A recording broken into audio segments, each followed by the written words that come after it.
ఉగాది పండుగ సందర్భంగా ఆదివారం ధర్మవరం పట్టణంలోని దుర్గమ్మ దేవాలయం భక్తులతో కిటకిటలాడింది. ఉదయం నుంచినే అమ్మవారికి ప్రత్యేక పూలు, నగలతో అలంకరించి పూజలు నిర్వహించారు.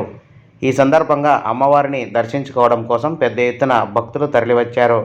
అమ్మవారిని దర్శించిన అనంతరం ప్రత్యేకంగా గంగిరెద్దులు ఆట ఆడించడం ఇక్కడ సాంప్రదాయంగా వస్తోంది.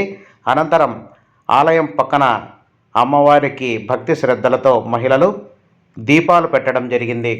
అమ్మవారిని దర్శించుకోవడం కోసం పెద్ద ఎత్తున భక్తులు బారులు తీరి ఒకరి తర్వాత ఒకరు అమ్మవారిని దర్శనం చేసుకొని హారతిని కళ్ళకద్దుకొని భక్తి శ్రద్ధలతో పూజలు నిర్వహించడం జరిగింది.